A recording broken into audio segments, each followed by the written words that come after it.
here with Gillian, the Savage Robertson. How you doing? I'm doing great. Just finished up class. Got some good work in with Joanna today. So finally getting this fight camp started. I'm ready. Oh my gosh, there's so much to talk to. I usually have like a couple. I have like 8, 9 things. Joanna was actually one of them. But if we can kind of start back, the last 2 fights before your fights, you were kind of on the show. You got 2 wins in a row. I don't want to take all the credit, you know what I mean? I just want a little of the credit, but no, you've been on fire. In the intro, I thought you've been the breakout female superstar of 2019 for the UFC. How is that going for you this year?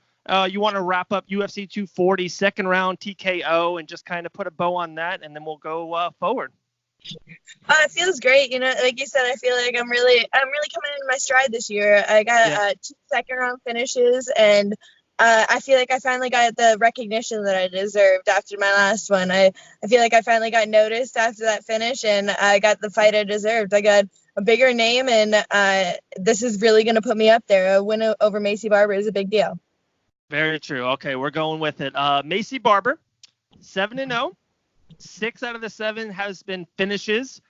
So for one, I kind of want to talk about the venue, place, date, and all that time in a second, but just your take right now on your opponent, Maycee Barber.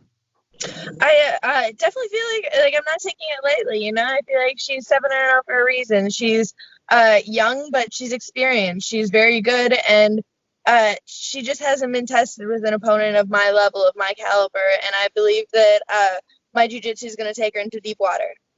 Yeah, no, I agree with you. You said something about age. I thought was kind of funny, too. I kind of look back at who you fought and how she fought. You're usually the younger fighter, 24 years old, just about to enter your prime. I'm so excited for you and your future. Like the next 2-3 years, we'll talk about that, too, is looking ultra bright for you. But, yeah, you're the older fighter to Maycee. I kind of wanted to hit on that. And then it's a Friday fight, October 18th in Boston on ESPN2. It's just like, it's weird. It's not a Saturday. It's not pay-per-view. It's not it's ESPN2. So does that, mess with anything? Are you just super excited? Boston, big card, ESPN2, Chris Weidman in the main event, all that. It's definitely weird being on a Friday. I don't know. When I heard that, I was like, I was surprised by that. I was shocked by that, but it doesn't make a difference no matter what. Like you said, it's a huge card to be on, and I feel like I said, she's a bigger name, so I feel like we're gonna get placed up there. We're gonna get the recognition we deserve, maybe main card spot, and that'd be awesome. Oh, for sure. I don't know if you saw it. Yeah, you're definitely on the main card. You're right below the co-main. You're like the 3rd biggest fight on the card. Oh, that's awesome. Yeah. Hey, breaking news. There you go. Just to kind of go back to your last fight real quick, I loved as soon as you got out of the octagon, the next day, I think you were on Ariel Helwani's show, right? That Monday? I believe so, yeah. You are already looking for another fight. Like you are already willing to go, eager to go. I just love your mindset into it and the momentum. And you got the fight pretty quick. They announced it pretty quick, and now it's October, and we're around that month away. So how is it? Do you like to just be in the octagon, and if you're healthy and you feel good after that second round finish, you want to get right back in there?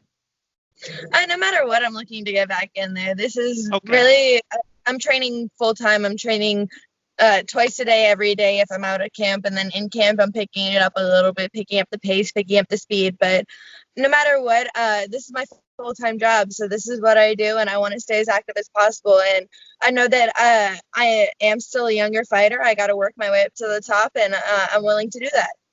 Yeah, very true.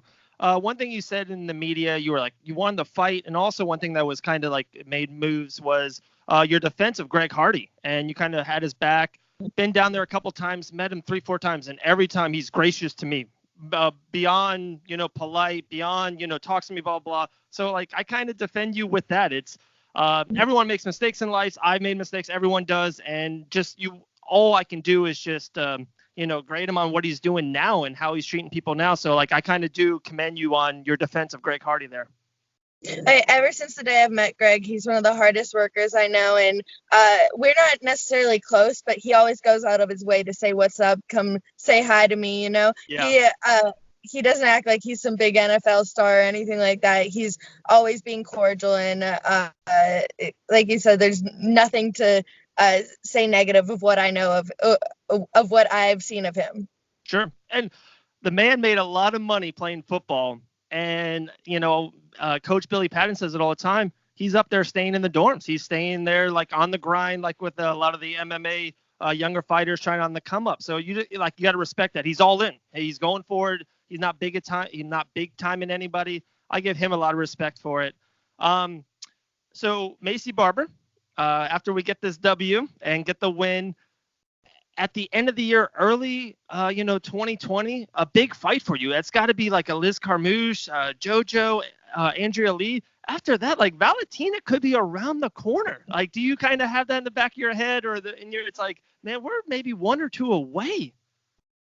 Oh, I don't think I'm necessarily that close. I feel like there might be a few more before me. I would say 3 or 4 fights away. It's definitely something that I've thought about where I'm like, shoot, that's in the near future. Like, that's coming up. Like, yeah. Valentina fought recently, and I was watching it, and I was thinking that watching it, I was like, it's crazy to think that it's not a far out thought. Like, it's not a crazy thought to think I'll be standing across the cage from her within the next year or 2. And that just kind of blows my mind. Like, sure, that I could be in title contention within the next year or 2. Like, it doesn't even feel real that I'm in the UFC still. Like, it's just still so mind blowing to me. For sure. And it's funny you say that because you fought for Combat Night. I got the Combat Night shirt repping that. Fought for Island Fights. We go there all the time. It's just so funny. I've been following your career. So excited for you. And you said that, but Zhang was around like 8 or 9. She had 1 win and then got the title fight. Now, I kind of want to talk about her. What do you think, being the champion, being the first China champion, what does that do for all of MMA and especially female MMA? I feel like that definitely broadens the horizon, especially for the UFC in general.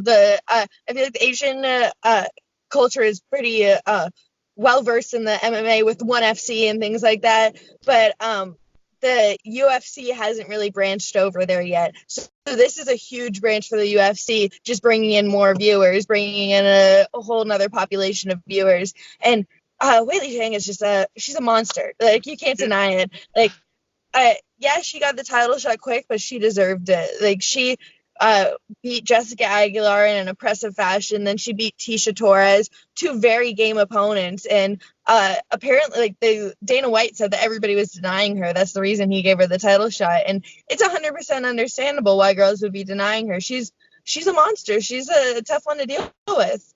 Yeah, absolutely. It's like, hey, I don't want to fight her if it's not for the belt. It's like number 2, number 3, number 4. You're right. Above her, we're kind of declining that fight. And Dana's like, hey, if everyone's going to decline it, I'm just going to give her the shot. We're here with Gillian Robertson. Follow her on Instagram at savage_UFC. We appreciate your time. Okay, so we mentioned Valentina. We mentioned Zhang. Of course, the champions above are Amanda Nunes. We have talked to her on the podcast, before. Am I just like saying an uber crazy statement, or do you think I'm right? The greatest female champions of all time is right now Zhang, Valentina, Amanda, and Amanda. Like, this is all time stuff. Honestly, yeah, I never really thought about that before, but I would totally agree with that. Like, Amanda is greatest of the great, 100%, not a doubt in my mind. And obviously, Valentina gave her a run for her money. Valentina brought Amanda to the 3rd round twice, brought her to a close decision twice. So obviously, Valentina's up there too. She's a game opponent. And then, like I said, Weili Zhang, she kind of came out of nowhere, but she's up there. She's well-rounded, and she's a beast. She is. All 4 of them. And they're all different in their own way, which is just exciting as a fan, as someone who watches, someone in the media who just watches all this stuff. It's just great. I just think female MMA is just on fire. And then you mentioned her name. We'll definitely talk about that right now. It's because it's a week before your fight.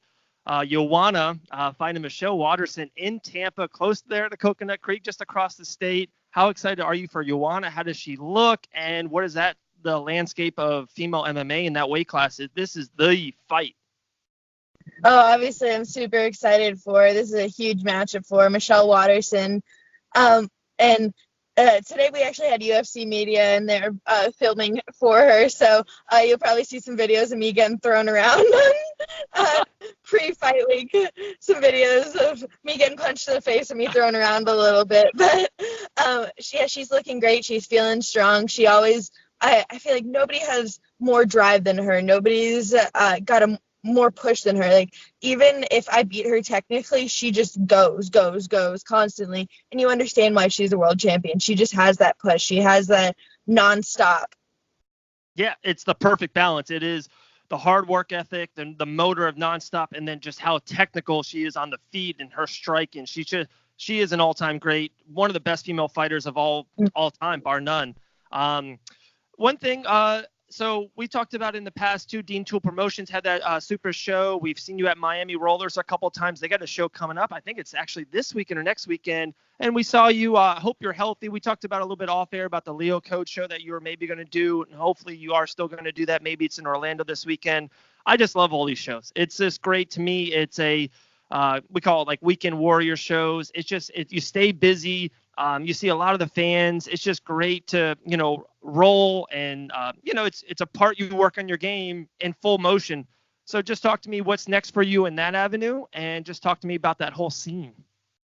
Oh, I love staying as active as possible. I was getting a couple super fights lined up before my Maycee Barber fight. I had one 2 weeks ago, and it was at an MI Rollers, and I accidentally, it was an awkward position. I accidentally caught my knee.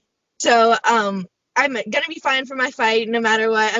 I'm back to training. It was a injury that set me back a couple weeks, So I was actually supposed to compete this last weekend, and I had to pull out of it. It was in Miami for Premier Fight League. I was supposed to grapple for them last week, and I had to pull out of it. I was supposed to do Leo Code this weekend, and unfortunately I won't be able to do that because my knee's just still, like, we're getting there. I'm drilling, I'm still drilling, I'm still training, but I'm not going 100% live yet. I can't really push it too far. It's still just a little bit tender. I don't have full strength in my knee, and obviously my UFC fight is what I got to look forward to the most. That's what is going to pay the bills at the end of the day, so I want to be safe for that.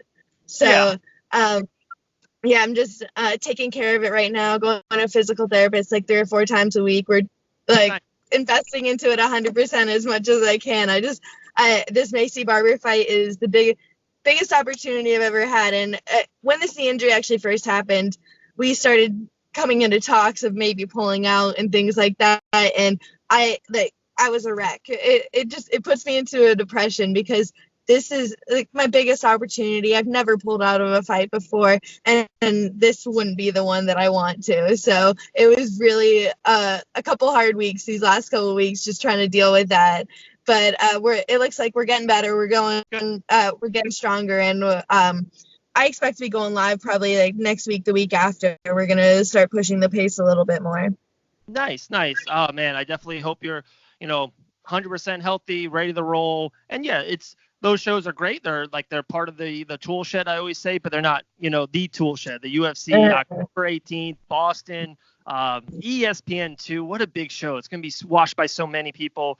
Definitely last thing, and then, give you a shout out, sponsors, any social media plugs, any kind of managers and all that good stuff. The funny drama that's going on at American Top Team between Jorge, Dustin, Colby. There's backdoor entrances. There's guys that can talk to these guys. And it's crazy. Dana White used to say, I don't want that drama because the females, and it's the men. It's the most badass fighters in the world with this. So do you have any inside scoop, any kind of inside fun, what's going on there with the Colby Covington, Dustin, Jorge, drama? No inside scoop yet. I'm looking forward to seeing something happening if it does happen. I'm keeping my phone out, anytime somebody walks in. Yes.